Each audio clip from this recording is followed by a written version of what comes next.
Mis queridos amigos, muy buenas tardes. Es otro programa más de El Ágora, transmitiendo desde la ciudad de Orizaba para Córdoba y para los 17 municipios más que están conectados con nosotros. Recuerde que, esto lo tenemos que decir siempre, que El Ágora era la plaza pública en Atenas, donde todos podían hablar con entera libertad, y nosotros, los que estamos aquí, lo hacemos de acuerdo al artículo 6 de la Constitución, que da a todos los mexicanos, nos da libertad de expresión. Hoy vamos a hablar de un tema bastante fuerte, con una palabra que le copié ayer a don Salvador Borrego al celebrar sus 100 años, y se llama pensar en grande por los niños y jóvenes del mundo.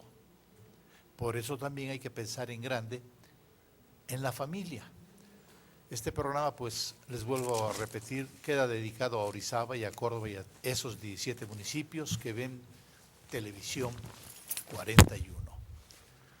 Pues, don Víctor, ¿cómo está usted? Muy buenas tardes. Don Celso, un placer gusto, tenerlo por acá. Señor Revuelta, como siempre, Don Gerardo, es un gusto saludarlo. Y bien, pues, queridos televidentes, esta noche vamos a tratar un tema que, pues, realmente bastante aberrante, de tantas cosas aberrantes que suceden en este país, pero aparte de los sucesos, lo aberrante es que los medios de comunicación y las autoridades no saben nada. ni hablan de nada.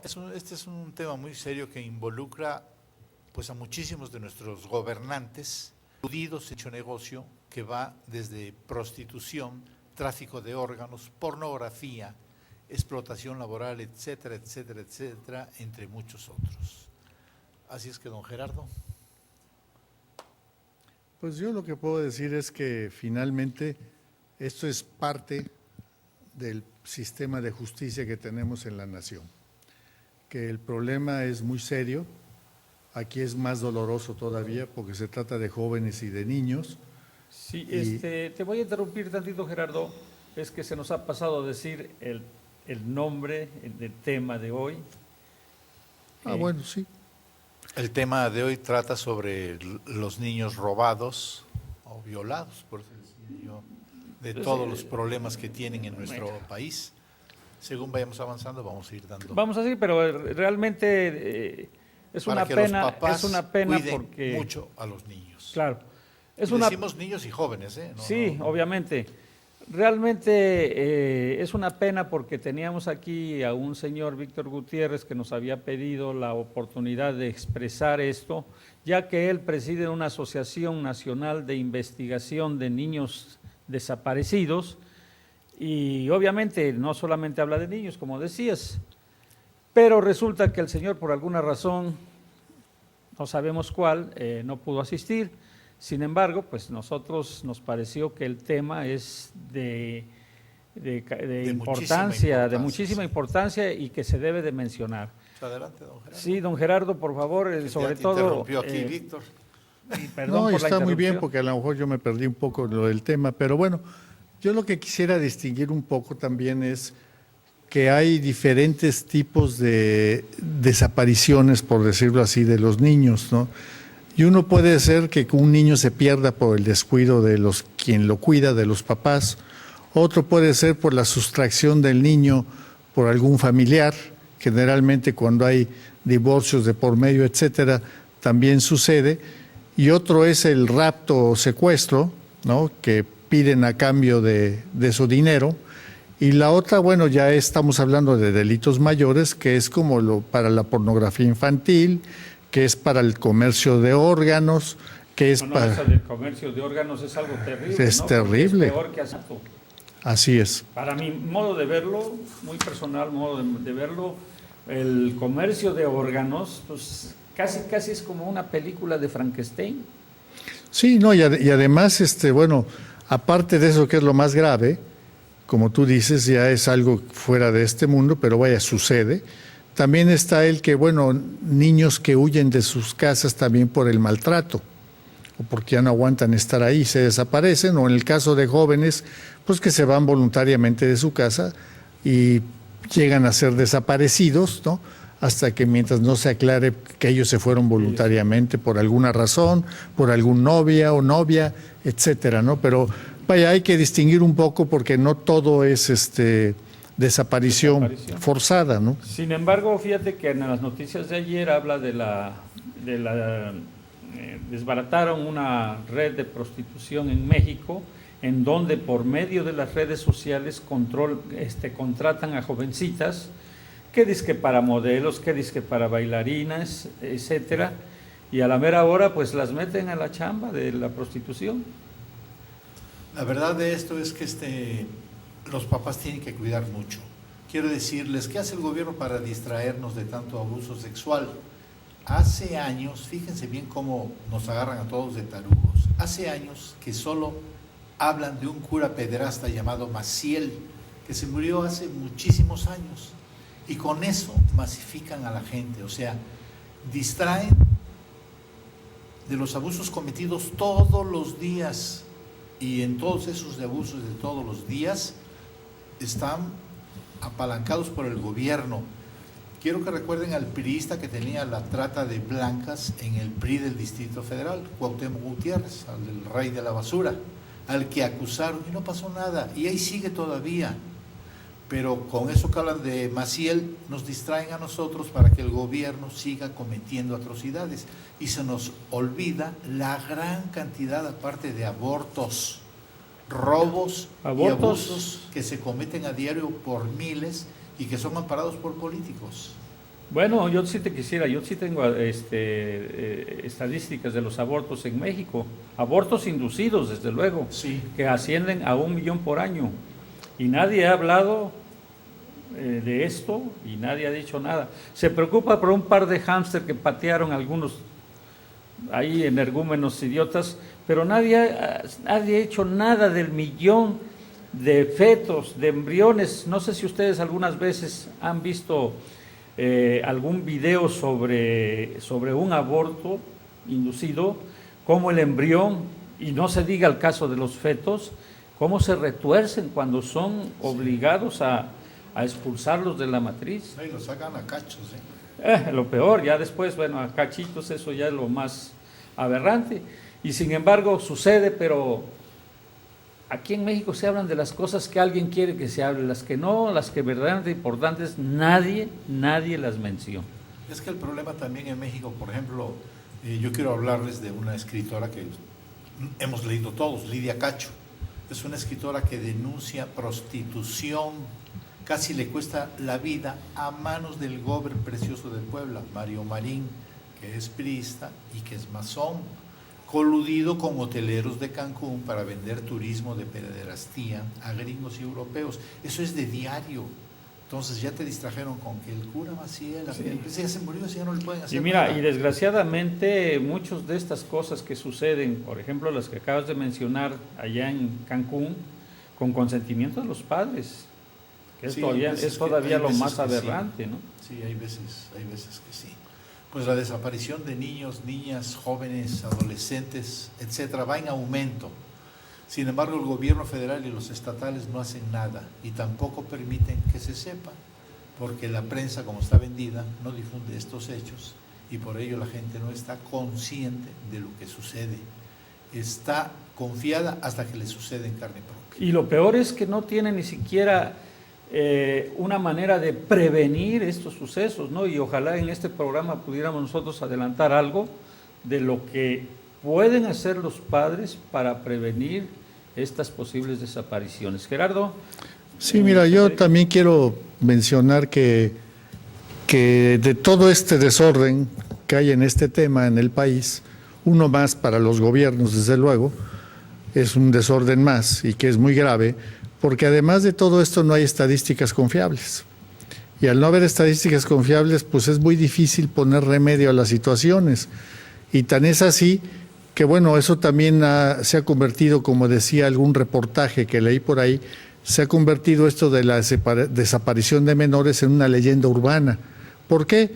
Pues porque puede ser muy aumentada en las estadísticas que se manejan en los medios o puede ser muy pobre en las estadísticas, o sea, se puede quedar muy corta.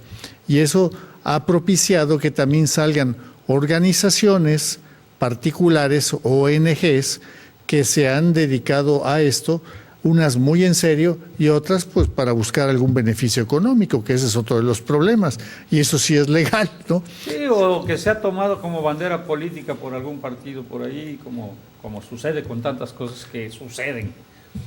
Sí, así es. Entonces, bueno, el problema es ese, ¿no? Que en esto se vuelve hasta un negocio el que no haya la estadística ni haya políticas públicas al respecto. Entonces, bueno, incluso buscar estadísticas, que es muy difícil, confiables menos. Entonces, bueno, yo por ahí después platicaremos un poco de eso, de estadísticas que encontramos, y las únicas que vimos, entre comillas, confiables son las del INEGI, porque con el que está a cargo del INEGI ahorita, bueno, no le cree ni su madre. A Sojo. No está Sojo. No, sí. Otro que estaba con... No, Sojo, van a proponer al nuevo. Apenas se va a cambiar Sojo. Sojo, y el que van a poner va a ser peor. Sí, bueno, va a ser como todos los que propone Peña Nieto, porque sí. Vaya, además aquí la mecánica es diferente. Aquí primero se propone de consejero y luego ya que el consejo elige al presidente creo que por 8 años o 9 años del INEGI, ¿no? Pero bueno. Entre ellos mismos, desde luego. Sí, entre ellos mismos, de los integrantes del consejo. Vamos a un corte que ya nos están pidiendo allá, y ahorita regresamos con el tema de los niños y jóvenes abusados. Ahorita regresamos.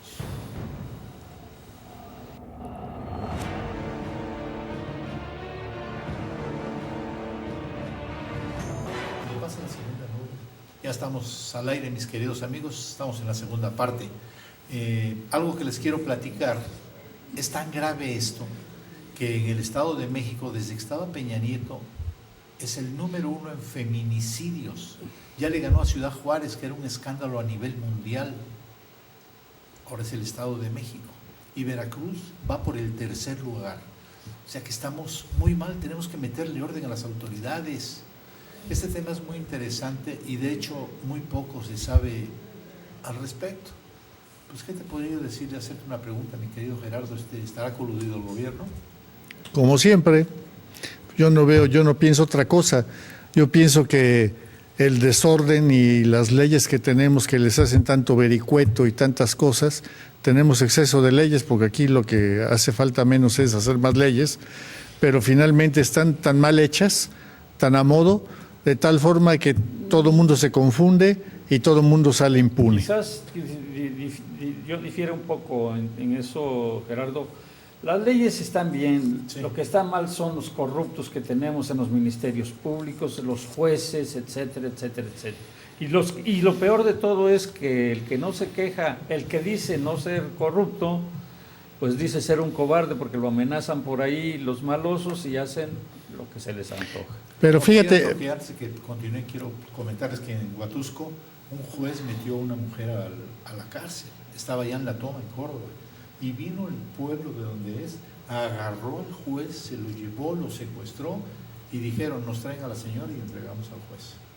Y tuvieron que sacar a la señora de La Toma, traerla y cambiarla por el juez. Ya la ciudadanía se está empezando a tomar la justicia por sus manos. Están hasta el copete de la corrupción. Adelante.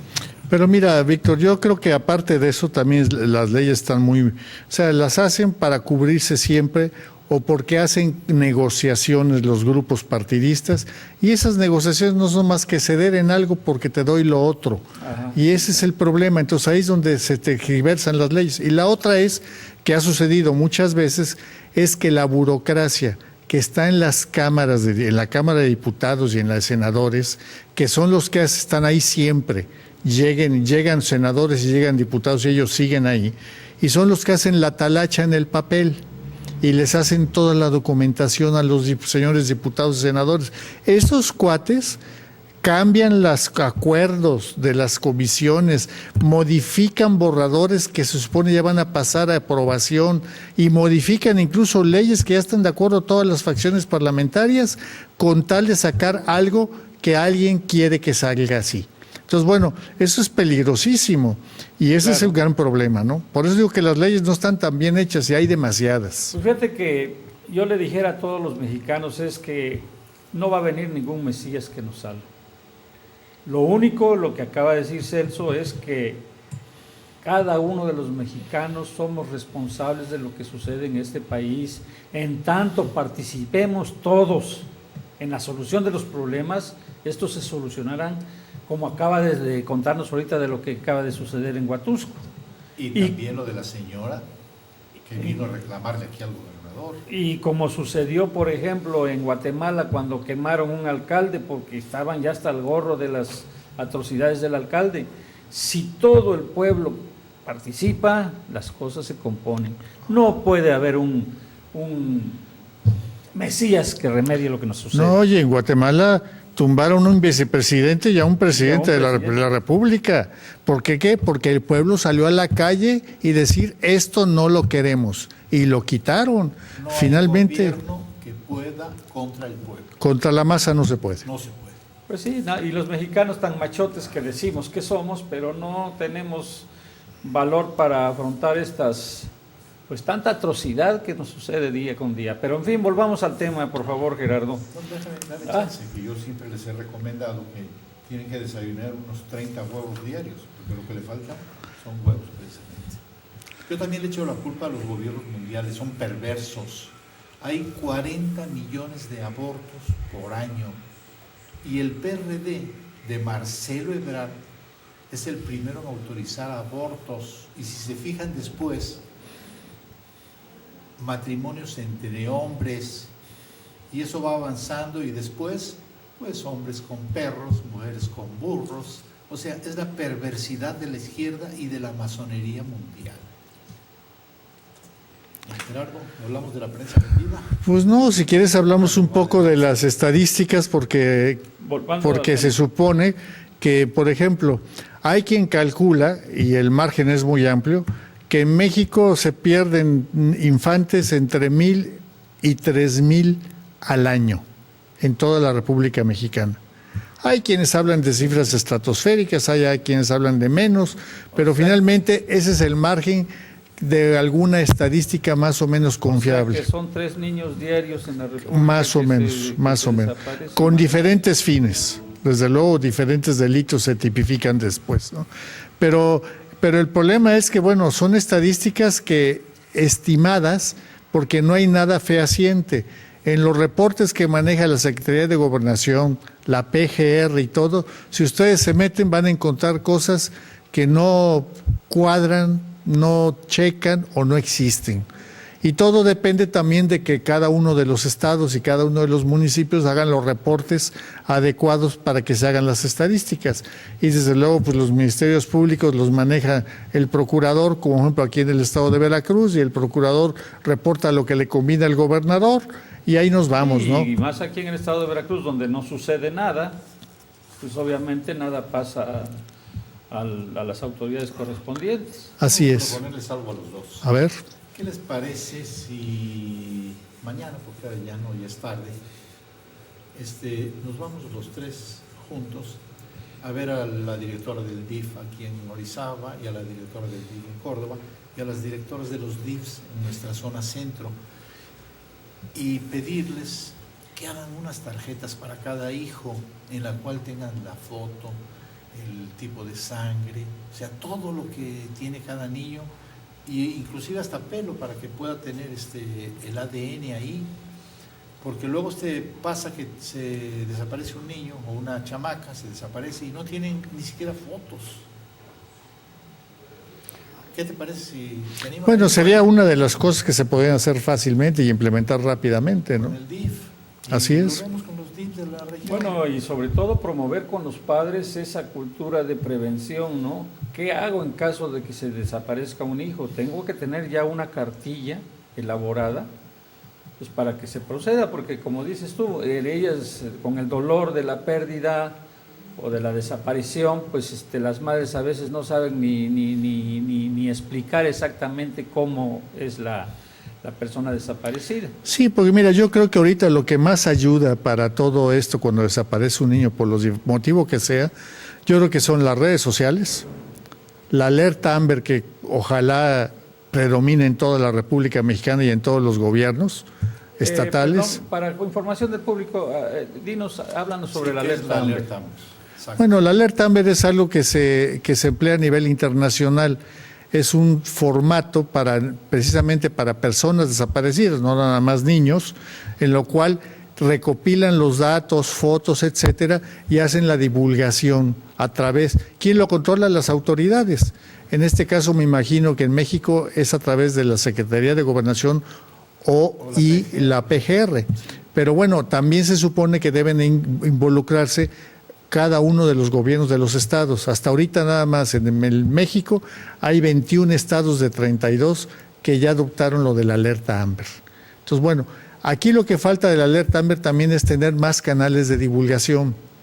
Creo que las redes sociales es uno, algunas ONG serias también es otro, pero creo que también necesitamos mucha cooperación de los medios, porque si no, y ordenado, porque luego resulta que se quedan fotos o alertas de alguna persona desaparecida en las redes sociales y a lo mejor ya apareció. Entonces tiene que haber un sistema de retroalimentación para que se pueda ir cancelando esas divulgaciones y se metan nuevas, desde luego. Pero creo que es muy interesante, sí, ¿no? Es cierto, ahorita que lo mencionas, eso de que a veces aparecen los desaparecidos, como sucedió no tiene mucho también de algunas jovencitas que desaparecieron, y luego resulta que se habían ido con el novio y ya no sabían cómo regresar, y el día que regresaron, pues ahí se quedó todo por ahí en el olvido y nadie dijo nada. En fin, yo creo que también el DIF debe de estar preparado para eso, para tratar de quitar la bronca, porque se fueron, pero vamos a hacerlo y vamos a estar sí, a mí me parece buena tu idea de acudir a todas esas instituciones, en el DIF sobre todo por la cosa de tanto de las señoritas como de los niños desaparecidos, porque normalmente cuando sucede con personas mayores, pues sabemos que los motivos son normalmente la extorsión. Sí, algunos que son ya están muy ancianos y se pierden. Acaban de sacar, lo leí ayer apenas, unos zapatos que traen un chip para los muy viejitos ya. Ah, sí, acaban de sacar eso en Japón. Sí, lo acaban de sacar. Un chip para localizarlos vía GPS. No aparece y sí, luego los localizan. Bueno, pues en este caso también podría ser para los niños, ¿no? Sí, claro. En fin, creo que te interrumpimos. No, pero no, la verdad, creo que íbamos un poco a las estadísticas de las pocas que hay, pero bueno, podemos hablar un poco de esto. Miren, según el INEGI, al 2014, en secuestro hay 1,303 casos a nivel nacional, de los cuales en Veracruz nada más están 133. En secuestro express hay 64 a nivel nacional y en Veracruz hay 0. En tráfico de menores, que este es el tema también, hay 81 a nivel nacional y en Veracruz se reportan nada más 18. En rapto hay 234 a nivel nacional y en Veracruz nada más hay 4. Y en privación de la libertad hay 6,231 casos y en Veracruz nada más hay 406.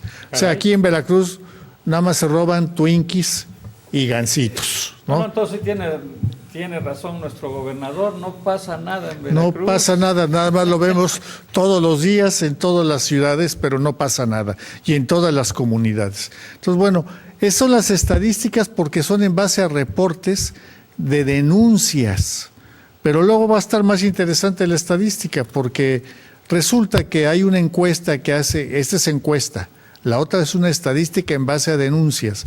La encuesta que hace sobre el INEGI sobre cómo se percibe las víctimas de algún delito y cómo se percibe también la cuestión de la seguridad. Y hace una encuesta a nivel nacional. Entonces el INEGI en el 2015 publicó que dice que en los hogares con al menos una víctima de delito en 2014 hubo 10.8 millones de hogares, ¿sí? Y en porcentaje de hogares significa que es el 33.2 a nivel nacional. Pero creo que vamos a ir a un corte, ¿verdad, Tenemos Pachín? que ir a un corte, ya nos están llamando allá. Ahorita regresamos, amigos. Esta encuesta está interesante.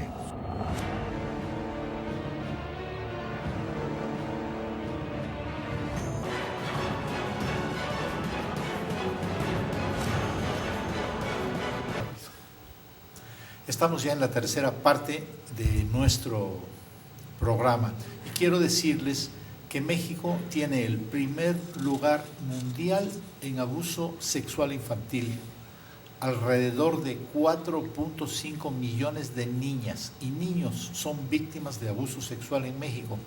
Y esto lo informó una diputada mexicana, Mariana Arámbula, tras precisar, fíjese los datos, esto es muy importante porque yo lo había tomado y nadie me creía, pero precisa que el 80% de los abusos contra niñas y contra niños es en la casa. O sea, se abusa más de las niñas, en un 80% y en un 20% de niños. Pero nosotros ocupamos el deshonroso primer lugar a nivel mundial en abuso sexual infantil, en violencia física, en homicidios de menores de 14 años, y de acuerdo a la Organización para la Cooperación y Desarrollo Económico, el 78%, casi el 80% de los abusos se cometen en el hogar. Déjale ahí un 20% para los tratantes de pornografía, entre ellos el PRI, que ya ves que tienen metidos ahí a puro sinvergüenza, y queda un 2% para escuelas, para gimnasios, para clubes y para los religiosos. Es poco lo que tienen los religiosos y siempre se agarran hablando de las iglesias, y donde más se da es en los hogares. Adelante, don Gerardo. Sí, la verdad sí. No, con mucho gusto. Estábamos hablando de la encuesta del INEGI, que la hizo en el 2015 en toda la República Mexicana, y que se trata de de encuesta de víctimas de delitos y de la sensación que tiene cada gente en cuanto a la seguridad pública. Entonces decía yo que en los hogares con al menos una víctima de delito en el 2014 hubo 10.8 millones de hogares. Esto significa que el 33.2% de los hogares que hay en México fueron sujetos de un delito. Estoy hablando en general. Luego, víctimas en el 2014 de población de 18 años y más, que eso no es exactamente el tema que tenemos, pero bueno, en este caso así es la estadística, tiene 22.8 millones de víctimas que fueron sujetos a un delito.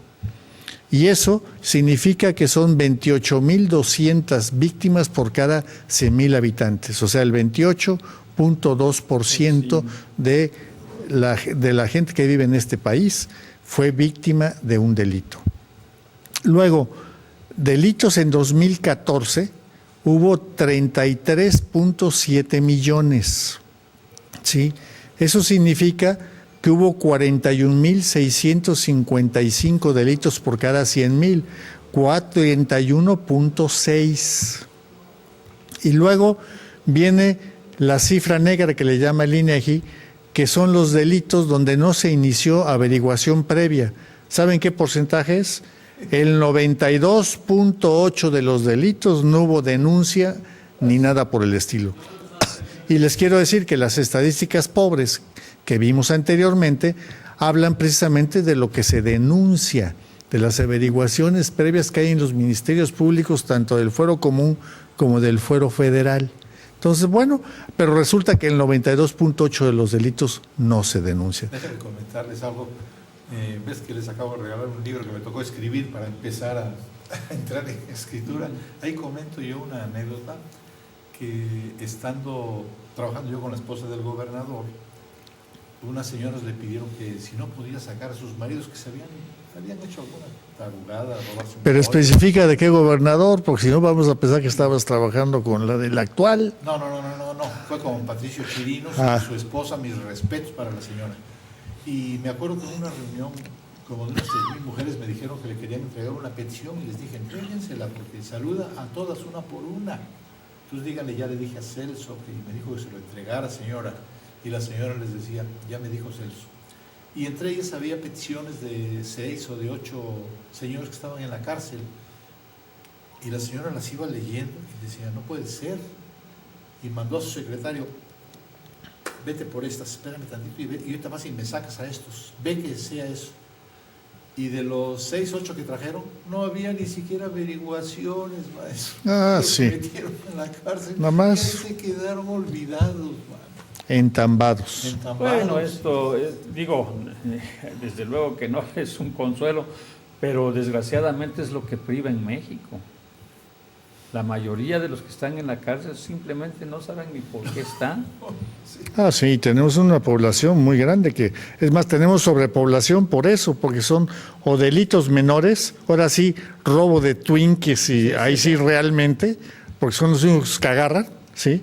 De Twinkies y de gansitos y de cosas menores, vaya. O que no hicieron ningún delito y los agarraron porque los agarraron. Y ahí están y nadie, como decía alguien, le preguntaban a un preso, ¿por qué estás aquí?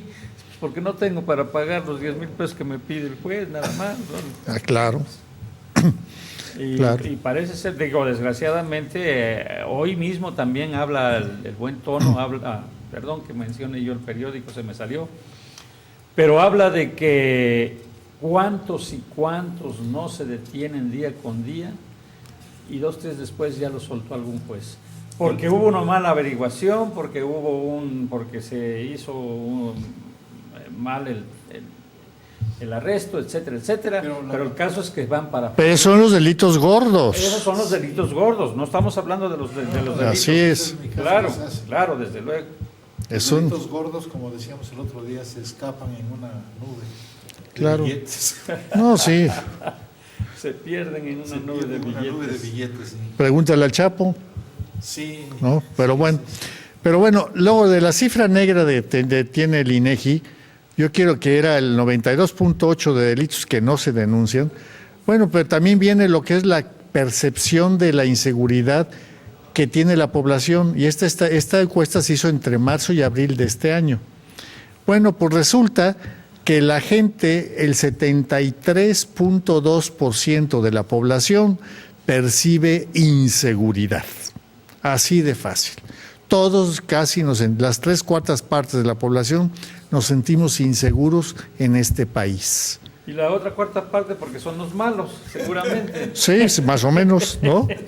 Seguramente, ¿no? Pero bueno, es que no tiene abuela esto.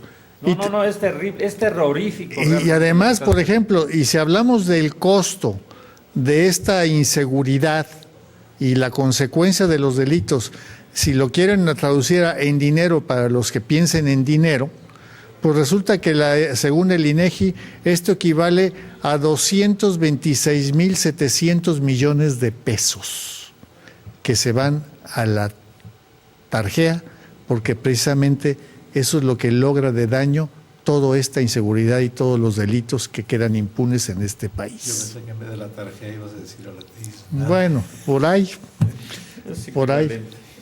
Yo creo que en la tarjeta va la calabaza, la mierda, ¿no? Entonces, va por ahí el asunto, ¿no? Pero bueno, así está este país y bueno, y ese es el gran problema. Bueno, y yo te preguntaría una cosa, independientemente de que nos salgamos un poquito del tema. ¿Otra vez?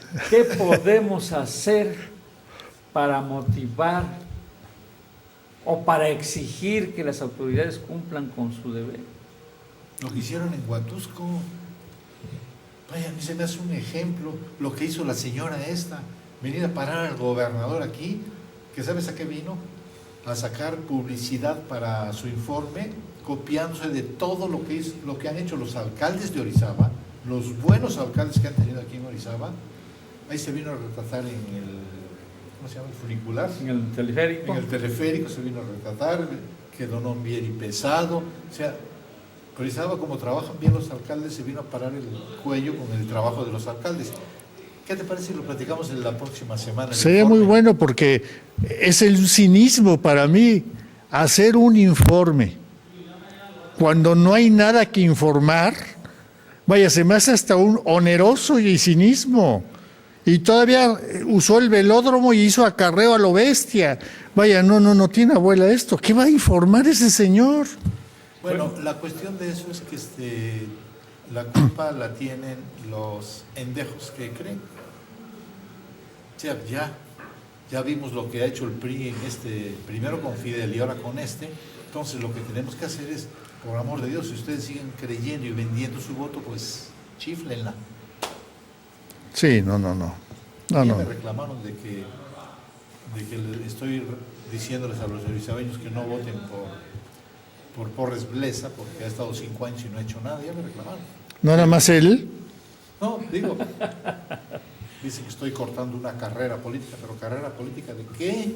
Si en 5 años no ha hecho nada, y eso está comprobable, eso no es... Es que en 5 años, yo creo que no has hecho millonario en 5 años, por eso es que estás cortando su carrera política. No, qué bruto, no. Para la otra, tengo el estudio ya de por qué tienen que meter a todos esos en las diputaciones. ¿Te queda un minuto, mi querido Gerardo? Pues yo diría que si quieres dejamos para el siguiente bloque también lo que se puede hacer en políticas públicas para solucionar este problema del cual estamos hablando, ¿no? Porque es muy interesante. Perfecto, pues entonces acuérdense que hacemos un compromiso con ustedes de ir al DIF a tratar de ver esto, a ver si el DIF se puede hacer cargo y que se empiece a trabajar fuertemente para proteger a nuestros niños.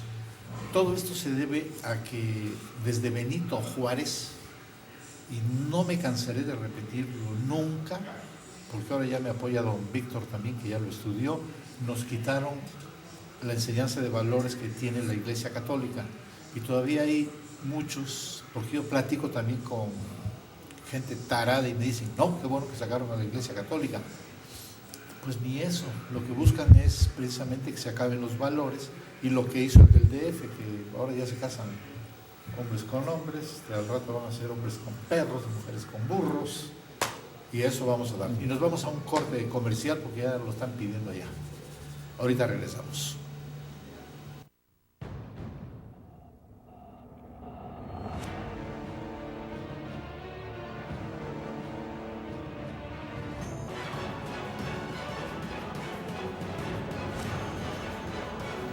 Bueno, pues recordando a mi querido amigo don Víctor Loyo y Arnaud, gobernador de la isla Clipperton, la última, y nos vamos.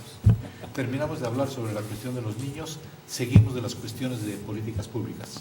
Bueno, sí, y fíjate que lo que se trata precisamente es de que todo se debe de traducir en políticas públicas.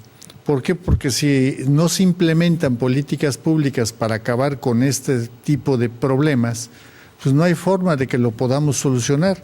Y desde luego la mejor solución es, como decían tú, es la gente en la calle, es nosotros presionar como ciudadanos, porque si no, aquí vamos a seguir viendo las cosas cada día peor. Y cada día realmente están peor. Bueno, hoy día vimos un corto de los maestros presionando en Jalapa, y hay Dios santo, caballos y granaderos. Sí, claro, para la represión están puestos, pero finalmente pues si no somos machos somos muchos, ¿no? Sí. Entonces, bueno, eso es lo que se trata. Yo quisiera que apoyáramos a los maestros, yo sería capaz de ir también, porque necesitamos expresar nuestra voluntad y dejar de que sigan robando y saqueando y robando y saqueando. Para la semana que entra, que es nuestro último programa de este mes, empieza la cuenta regresiva para Duarte. Ya se va. No, hombre, ojalá se fuera antes, pero bueno. Pero mira, hablando de políticas públicas precisamente para la desaparición de menores, con el fin cualquiera que sea, yo creo que lo primero que se debe de buscar es la prevención. Hay muchas ONGs que se dedican a eso y hay otras que pues, se dedican a otras cosas. Pero bueno, pero lo que yo no sé si es que a nivel nacional, dentro de la Secretaría de Educación y de los planes de estudio, está un plan precisamente para prevenir este tipo de delitos, que es donde sucede mucho y en las escuelas sucede mucho. Y eso que incluya una capacitación tanto de maestros como de los niños y que tengan un X tiempo a la semana para que los niños se les pueda instruir y que sepan cómo prever un delito de estos.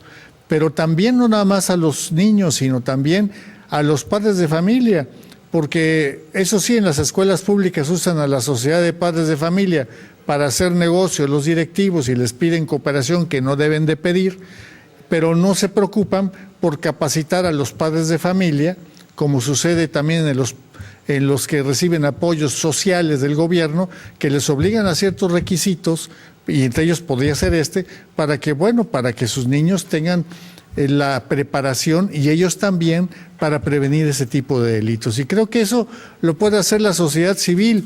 No necesitamos mucho del gobierno más que cierta voluntad política. Y creo que los mismos directivos de cada escuela o las secretarías de educación de cada estado podrían cooperar para esto. La otra también es que las estadísticas sean obligatorias y que sean obligatorias tanto para los municipios como para todos los niveles de impartición de justicia a nivel estatal y federal, y que debiera haber sanciones si no dan las estadísticas correctas, que ese es el rollo. Entonces creo que es una política pública sana que podía paliar a esto. Pero bueno, finalmente lo que deberíamos incluso a lo mejor hacer un programa es la reforma de las reformas. Yo creo que este gobierno y cualquier partido político ya se dejen de fregaderas. Ya le deben meter mano a lo que es la reforma del sistema político, del sistema judicial, todo el sistema de impartición de justicia. Y estoy hablando desde ministerios públicos, federales o del fuero común, procuradurías independientes. Estoy hablando de policías, estoy hablando de jueces de todos los niveles.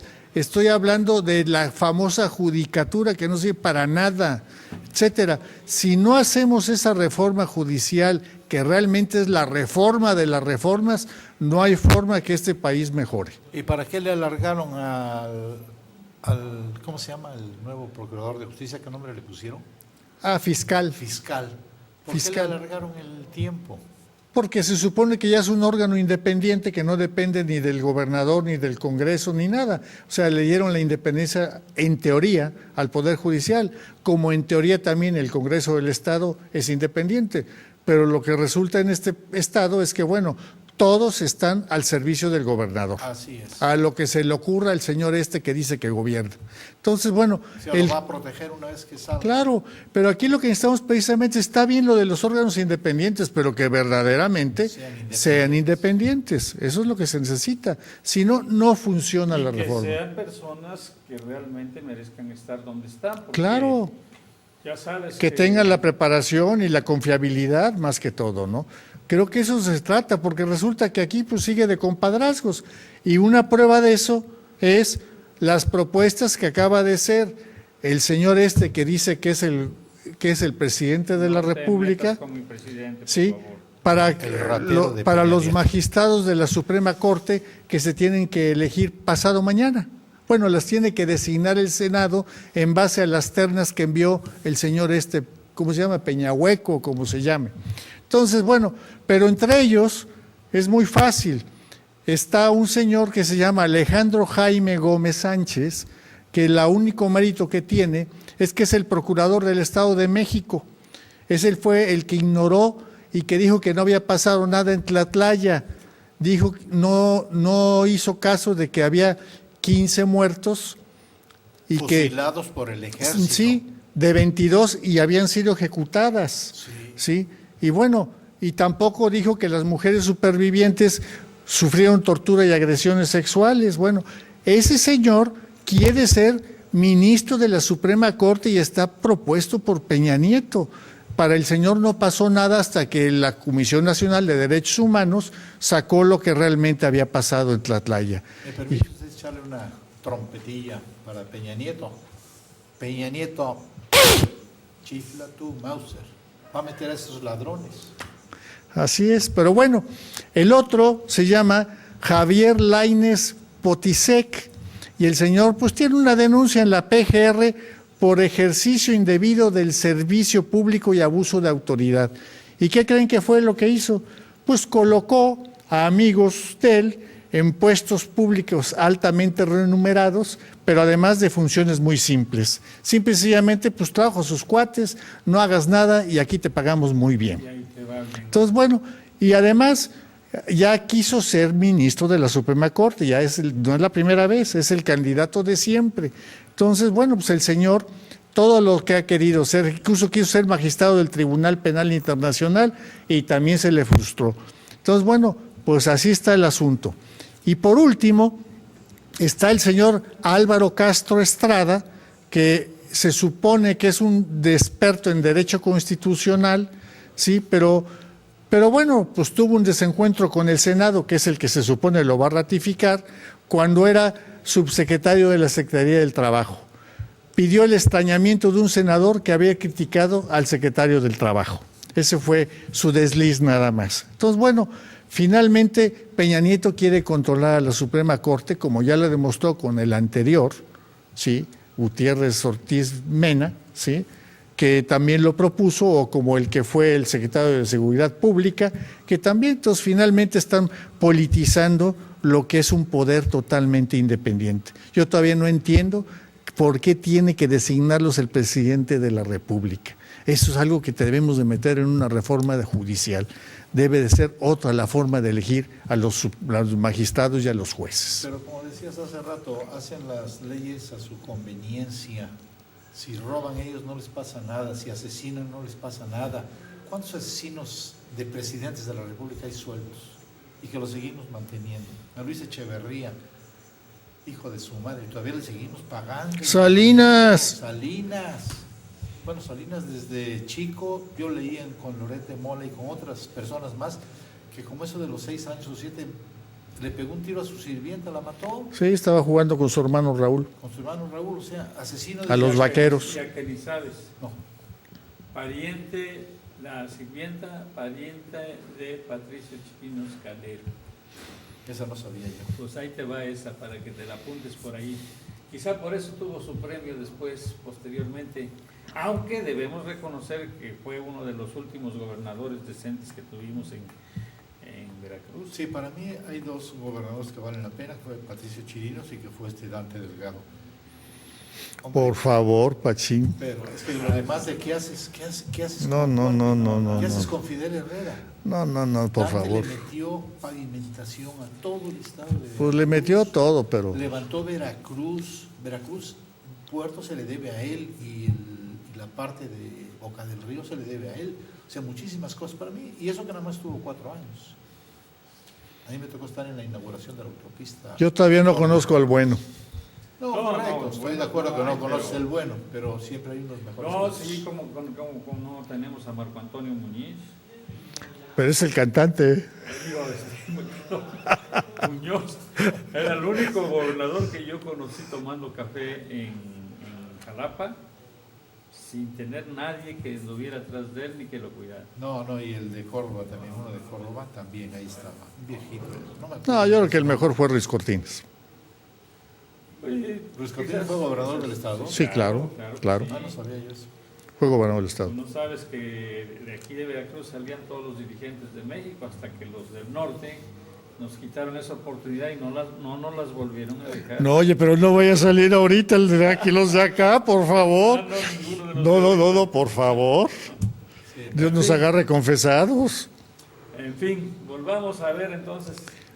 Pues mira, yo lo que realmente quiero seguir remarcando es que verdadera separación de poderes. Si no se despolitiza los órganos autónomos que se han creado últimamente, que no está mal, no hay forma de que esto cambie. Y desde luego, si nosotros como ciudadanos no presionamos y salimos a las calles a protestar por lo que de veras tenemos derecho, no hay forma que este país cambie. Yo insisto, hace rato lo acabo de decir, no es que salvar cada uno de los mexicanos, pero que dejen de hacerse tontos cuando ven un delito, que no se volteen cuando algo que no es debido. Tenemos que participar todos, absolutamente cada uno de los mexicanos. Y luego viene Duarte y le aplauden, mano. Allá en Córdoba ya de veras, hasta mentadas de madre le echan ya a Duarte, mano. Están hasta el copete de Duarte y yo también, porque nos está partiendo el hocico a todos los que trabajamos honradamente en este estado de Veracruz. Pues a mí me da pena ajena realmente tener el gobernador que tenemos y tener el presidente que tenemos. Es de dar pena a nivel internacional. Sí. Es de dar pena en las calles, en las ciudades de Veracruz y de México. La verdad, da pena. Pues, en fin, mis queridos amigos, se nos estamos ha de tiempo? terminado el tiempo. ¿Alguna cosa para despedirse, don Víctor? Pues Ya. no, nada más insisto nuevamente, cada mexicano tiene la responsabilidad de que este país funcione. Perfecto. Don Gerardo. No, pues nada más la sido un placer. conciencia. Ustedes me despido. Nos vemos la semana que entra. Vendremos estudiando lo del güey que entregó este hombre. ¿Cómo se llama? El informe del atarantado. Sí. Lo vamos a estudiar y se lo vamos a comentar. Y para que no sigan creyendo, porque acuérdense que el PRI fue creado por la masonería y es la que domina todo el mundo. Y las desgracias de guerras y todo es culpa de ellos. Amigos, muchas gracias. Ha sido todo un placer haber estado con ustedes. Nos vemos la semana que entra en el Ágora. Gracias.